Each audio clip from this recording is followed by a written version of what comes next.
Selamat pagi, Bapak Ibu, saudara-saudara yang terkasih di dalam Tuhan Yesus.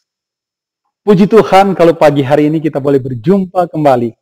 Meskipun masih dalam situasi seperti ini, tetapi tidak mengurangi sukacita kita untuk bersekutu, bahkan merenungkan firman Tuhan. Amin, saudara? Amin. Pagi hari ini kita akan merenungkan firman Tuhan dengan sebuah tema yang sangat indah. Sudahkah Anda berbuah? Saudara, mari sama-sama kita siapkan hati, kita berdoa, kita minta pimpinan Tuhan untuk mengerti firman-Nya. Mari kita berdoa. Ya Bapa di surga, kami bersyukur kalau pada pagi hari ini, kami boleh berjumpa kembali dalam suatu peribadatan, meski dalam suasana yang masih seperti yang kami hadapi saat ini. Tapi itu tidak mengurangi sukacita kami. Terlebih karena Tuhan sudah memimpin kami boleh memasuki bulan yang baru pada hari ini. Kiranya segala kemuliaan hanya bagi nama-Mu. Dan kami bersyukur Tuhan, kiranya Engkau memimpin dan memberkati kami mengerti firman. Dalam nama Tuhan Yesus kami berdoa. Amin. Saudara, mari siapkan Alkitab kita. Saya memilih satu teks untuk kita renungkan bersama. Dari Filipi pasal yang pertama. Kita renungkan ayat yang ke-12 sampai ayat yang ke-26. Suatu perikop dengan judul kesaksian Paulus dalam penjara. Tapi saya ingin membacakan bagi kita ayat 20 sampai 22.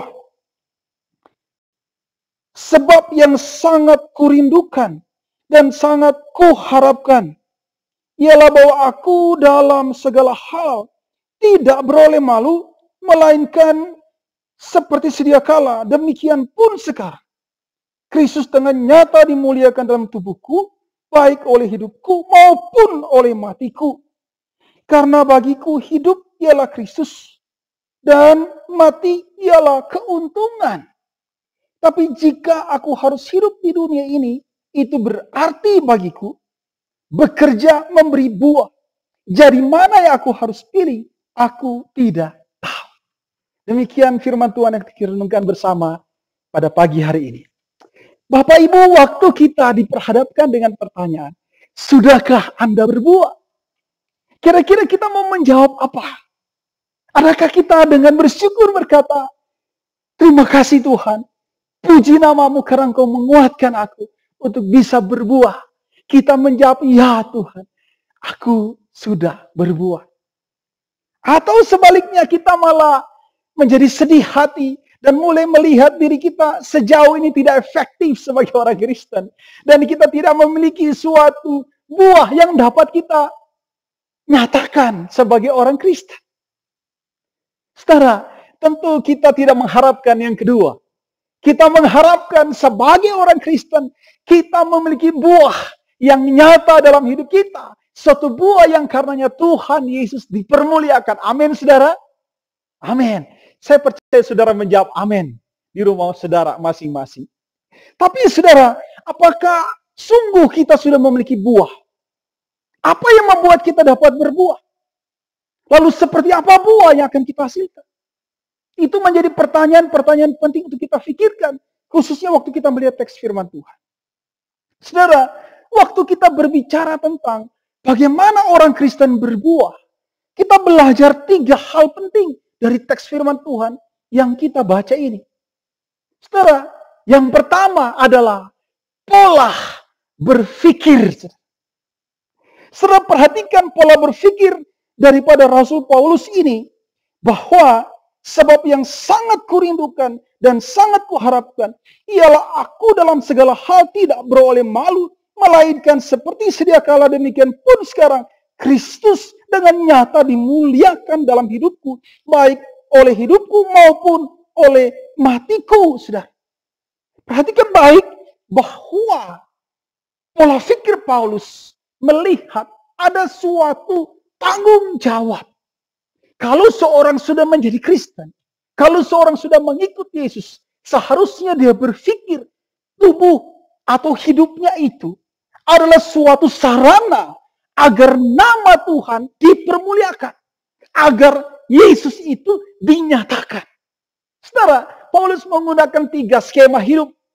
Dahulu, saat saat ini dan akan datang. Karena dia mengatakan seperti sedia kala, nama Kristus atau Kristus itu dinyatakan melalui hidup. Saudara, inilah pola pikir Kristen yang sejati. Manakala seorang menyatakan diri sebagai Kristen, maka pikiran pertama yang mendefinisikan dirinya sebagai Kristen adalah dia melihat dirinya, dia melihat hidupnya sebagai suatu sarana agar Kristus itu dinyatakan. Sudah perhatikan penekanan Paulus. Demikian pun sekarang. Oke. Dia katakan, dalam segala hal aku tidak beroleh malu, melainkan seperti sedia kala. Itu menunjuk kehidupan yang sebelumnya. Demikian pun sekarang. Sekarang ini menunjukkan saat ini dan akan datang, saudara ya. Kristus dengan nyata dimuliakan dalam hidupku. Lalu kenapa saya katakan akan datang? Karena dia katakan baik oleh hidupku maupun oleh matiku. Sementara dia masih hidup. Berarti dia berbicara suatu skema hidup. Dahulu, sekarang, dan akan datang. Nah, dalam suatu skema hidup seperti itu, hidup itu harus diisi dengan suatu pikiran bahwa hidup saya ini harusnya menjadi satu sarana dan karenanya Kristus itu dinyatakan. Saudara, ini menarik ya. Dia menggunakan kata dinyatakan. Saudara. Artinya apa? Ini bukan sesuatu yang sekedar saya ngomongin aja, bukan hanya sekedar teori dalam hidup saya. Tapi ini suatu fakta di mana orang bisa melihat Kristus melalui hidup saya. Saudara, tidak mungkin seseorang akan berbuah, saudara ya. Kalau di dalam hidupnya tidak ada pola berpikir seperti ini. Bahwa hidup itu adalah satu sarana agar nama Yesus betul-betul dimuliakan. Dan kehadiran Yesus itu betul-betul dirasakan. Saudara, buah yang bisa dihasilkan oleh orang percaya hanya dimungkinkan waktu skema berpikir, cara berpikirnya, melihat kesempatan-kesempatan dalam hidup ini adalah tentang bagaimana Kristus harus dinyatakan. Kalau tidak begitu cara berpikirnya, saudara, ada pikiran-pikiran yang lain atau bahkan tidak memikirkan hal ini, kita tidak dapat mengharapkan buah yang terjadi dalam kehidupan orang percaya. Jadi poin pertama yang membuat seseorang akan menghasilkan buah dan efektif menghasilkan buah adalah bagaimana dia berpikir hidupnya adalah suatu sarana nama Tuhan, kehadiran Yesus itu dinyatakan. Yang kedua, saudara, apa yang membuat seorang Kristen dapat berbuah? Yang kedua adalah pola relasi. Pola relasi. Nah, perhatikan ayat 1 berkata, karena bagiku hidup adalah Kristus dan mati adalah keuntungan. Lalu kemudian ayat 2, tapi jika aku harus hidup di dunia ini, itu berarti bagiku bekerja memberi buah. Saudara, yang kedua ini pola relasi. Maksudnya apa? Paulus melihat dua skema relasi. Yang pertama, relasi saya dengan Yesus. Oke. Karena bagiku hidup adalah Kristus. Itu menunjukkan apa? Dia punya relasi yang sangat kuat dengan Yesus. Inilah sesuatu yang harusnya menandai pola relasi orang Kristen dengan Yesus. Ada suatu keyakinan betapa kuatnya hubungan dia dengan Yesus. Tapi yang kedua, saudara, hubungan ini tidak hanya berhenti pada bagaimana dia melihat saya berelasi dengan Kristus dan itu suatu relasi yang kuat. Tetapi dia juga melihat aspek yang kedua, relasinya dengan orang lain, saudara. Saudara perhatikan bahwa ini menjadi sesuatu yang nyata ketika dia berkata, kalau aku hidup di dunia itu berarti bagiku bekerja, memberi buah. Kata memberi itu adalah berbicara tentang bagaimana dia menghasilkan sesuatu untuk dialami atau dirasakan pihak yang lain. Dan itu punya dampak bagi kesaksian Kristus dinyatakan. Saudara, ini pola relasi yang seimbang dari cara orang Kristen melihat relasinya, saudara. Kita jangan menjadi orang Kristen yang tidak berimbang.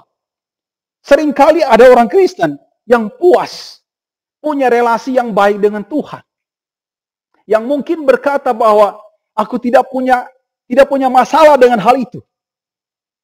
Aku tidak punya masalah dengan bagaimana saya berelasi dengan Tuhan Yesus. Everything okay. Saya rajin berdoa, saya rajin ke gereja, saya rajin baca firman, saudara, everything okay. Tetapi pada bagian yang kedua yang terjadi, relasinya dengan orang lain itu amburadul. Relasinya dengan orang lain itu tidak baik, tidak harmonis. Orang lain tidak merasakan bagaimana dampak dari relasi spiritualnya itu dalam kehidupan nyata dengan mereka. Orang lain mungkin merasa, kamu kok rohani banget, tetapi dalam kehidupan nyata, kamu menjadi seseorang yang sangat menyedihkan. Saudara, ini suatu kehidupan Kristen yang tidak berimbang.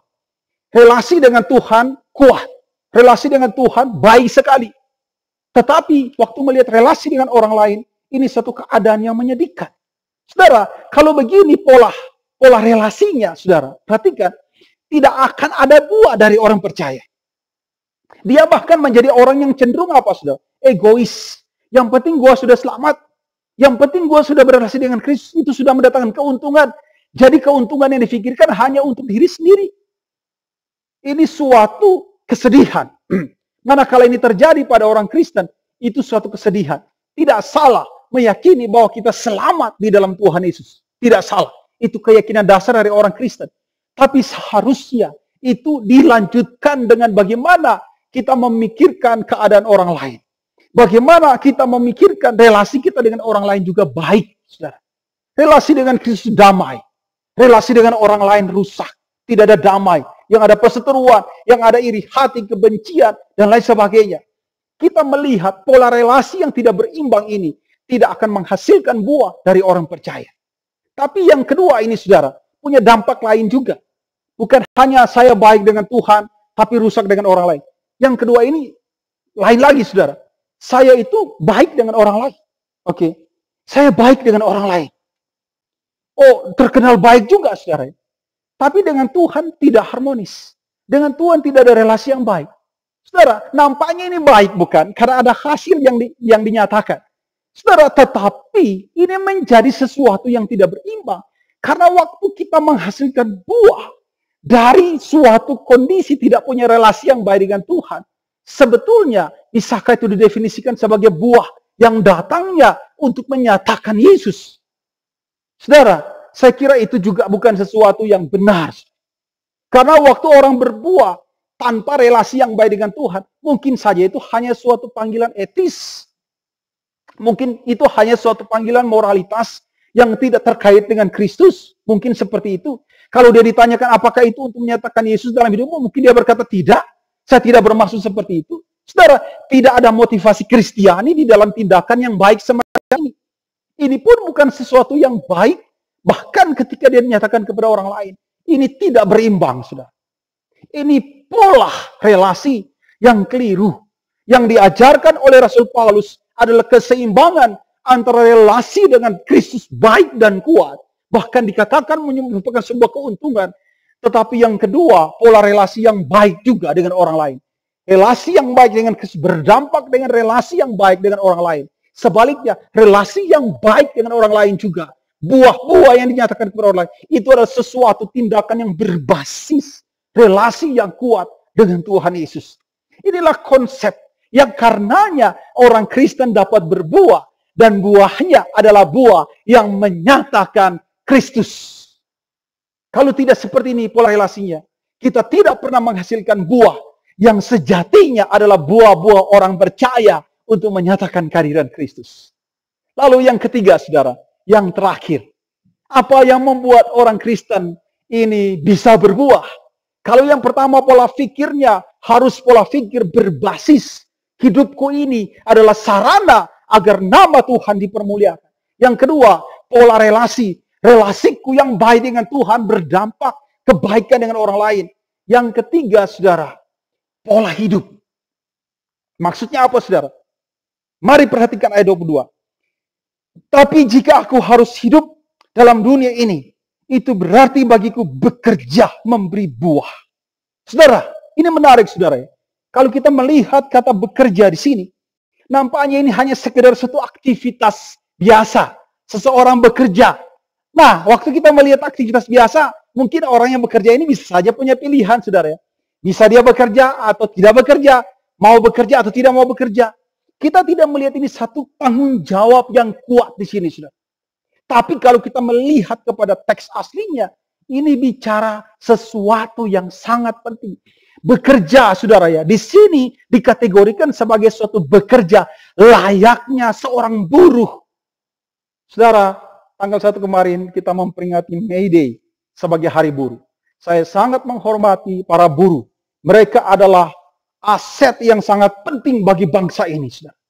Tetapi saya permisi menggunakan para buruh sebagai contoh, sebagaimana yang digunakan oleh Paulus di bagian ini, saudara.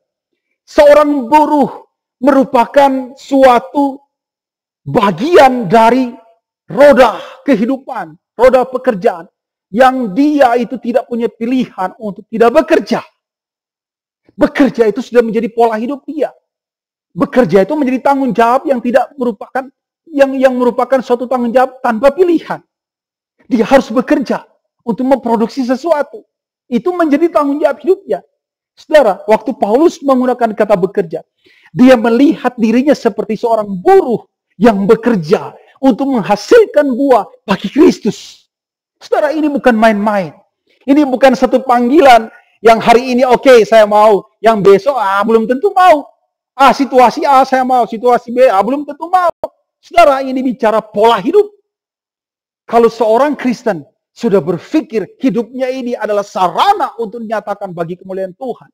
Seorang Kristen sudah melihat dampak yang berimbang antara relasi dengan Kristus dan relasi dengan orang lain. Maka dia akan menjalani itu bukan sekedar satu bagian tertentu dalam hidupnya, tapi merupakan satu bagian utuh dari seluruh hidupnya. Dahulu, sekarang, dan nanti, seperti yang Paulus ajarkan dalam teks ini. Saudara perhatikan, inilah yang saya sebut sebagai pola hidup. Dalam situasi ini, orang Kristen seharusnya tidak memikirkan perkecualian tertentu untuk berbuah atau tidak berbuah. Orang Kristen tidak punya bagian dalam hidupnya di mana dia bisa berkata, di sini saya tidak berbuah. Dia harusnya menggunakan seluruh hidupnya sebagai kesempatan untuk berbuah. Saudara, apakah kita berpikir Paulus berbicara ini dalam situasi yang menyenangkan? Kalau kita melihat ayatnya yang ke-12, saudara ya. Dan ayat ke-13, aku menghendaki saudara-saudaraku supaya kamu tahu bahwa apapun yang terjadi atasku ini justru telah menyebabkan kemuliaan Injil. Sehingga telah jelas bagi seluruh istana dan semua orang lain bahwa aku dipenjarakan karena Kristus. Saudara perhatikan ya. Paulus berbicara dalam situasi di penjara, saudara.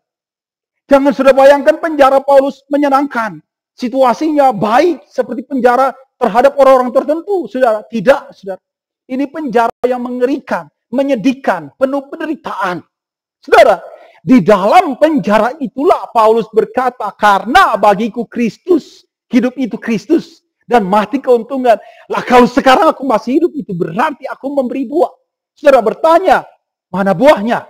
Saudara perhatikan ayat yang ke-14 itu berkata apa? 14 berkata, dan kebanyakan saudara dalam Tuhan telah beroleh kepercayaan karena pemenjaraanku. Sudah perhatikan ya, dalam konteks dia di penjara, dalam konteks dia menghadapi penderitaan, justru di sana dia berbuah. Kalau bukan ini sebuah pola hidup, mungkin Paulus akan berkata, situasi ini tidak menyenangkan buat saya. Situasi ini berat. Kenapa saya sudah melayani Tuhan, kok mengizinkan saya penjara? Situasi ini saya tidak mau berbuah. Kenapa? Karena ini tidak adil bagiku. Saudara, mungkin Paulus bisa saja mengucapkan itu jika berbuah bukan merupakan pola hidupnya. Tetapi yang kita lihat, di dalam penjara sekalipun, Paulus tidak berhenti untuk menghasilkan buah. Itulah pola hidup Kristen. Tanpa komitmen pada pola hidup Kristen yang nyata, tidak ada orang Kristen yang berpikir untuk berbuah. Saudara, hari ini, adakah kita berpikir secara serius? Harusnya saya menjadi orang Kristen yang berbuah. Atau kita berpikir, situasi saya tidak menyenangkan. Situasi saya tidak baik. Usaha saya sedang dalam keadaan yang tidak menguntungkan. Dalam situasi seperti ini, haruskah saya berbuah? Saudara, kalau saudara berpikir semacam itu, saudara sedang berpikir sebagai bukan orang Kristen. Karena pola saudara itu adalah pola-pola yang bersifat parsial. Waktu tertentu mau berbuah, waktu tertentu tidak berbuah. Saudara, orang Kristen seperti Paulus tidak memberi jeda dalam hidupnya. Seluruh hidup adalah kesempatan untuk berbuah. Saudara, mungkin kita berpikir, buah itu apa sih? Buah itu mangga kah? Pepaya kah? Jambu kah? Bukan, saudara. Sederhana sekali. Buah itu tentang dampak kita sebagai orang percaya. Artinya teks ini mengajarkan kita, adakah kita secara serius memikirkan dampak kita sebagai orang percaya dalam segala situasi, termasuk situasi saat ini. Saudara, ini panggilan hidup kita. Kalau kita berpikir bahwa situasi ini merupakan situasi yang tidak pantas buat saya berbuah, pikirkan lagi komitmen Kristen kita. Justru dalam situasi semacam ini, kita harus lebih serius memikirkan apa dampak yang bisa saya pikirkan agar saya boleh menyaksikan dan menghadirkan Kristus dalam kehidupan orang lain.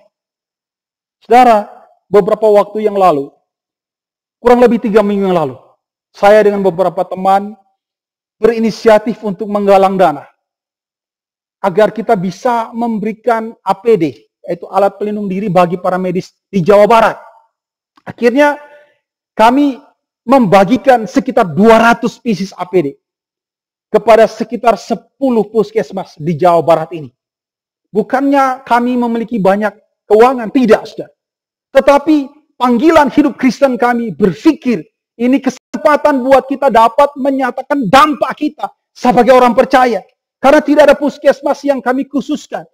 Yang manapun puskesmas yang membutuhkan, dengan kapasitas yang ada pada kami bantu mereka sampai terheran-heran dan beberapa mempertanyakan ini dari mana. Kami menyampaikannya dengan baik, saudara. Mereka menerimanya dengan sangat sukacita. Tapi yang menarik, pada waktu kami menggalangnya, pada waktu kami coba mengumpulkan, ternyata tidak sedikit orang yang tidak berpikir itu bagian yang seharusnya hari ini dia ambil bagian. Bahkan kami tidak memberikan patokan berapapun dananya. Saudara, tidak sedikit yang beralasan A, B, C, dan D. Ya memang, saudara, memang situasi ini tidak begitu baik. Tetapi saya ingin katakan, kita tidak punya perkecualian apapun untuk menolak. Sebagai orang Kristen, harusnya kita berdampak bagi orang lain. Jangan kita berpikir dampaknya terlalu besar. Saudara, ada satu kesaksian lain. Tadi pagi saya melihat satu video, saudara. Video itu berbicara tentang ada seorang yang memasuki satu lobi di rumah sakit, saudara. Lalu waktu dia memasuki, sudah berdiri di situ dokter-dokter dan para perawat itu ya, sekitar 10 atau 20-an orang. Waktu dia masuk, saudara, langsung mereka tepuk tangan. Saya ikuti terus video itu. Lalu saya melihat, ini pasti dokter hebat ini. Ini pasti dokter yang sudah menjalankan banyak pertolongan untuk pasien-pasien. Tapi ternyata dalam video itu kemudian saya mendapatkan penjelasan. Dia bukan dokter, saudara. Dia sopir taksi. Nah, ini menarik, saudara. Bagaimana supir taksi mendapat sambutan begitu hebat dari para dokter dan para perawat, saudara? Ini pertanyaan yang menarik. Rupanya, si supir taksi ini, bukan hanya dalam konteks ini, itu menjadi pola dia sebagai seorang supir taksi.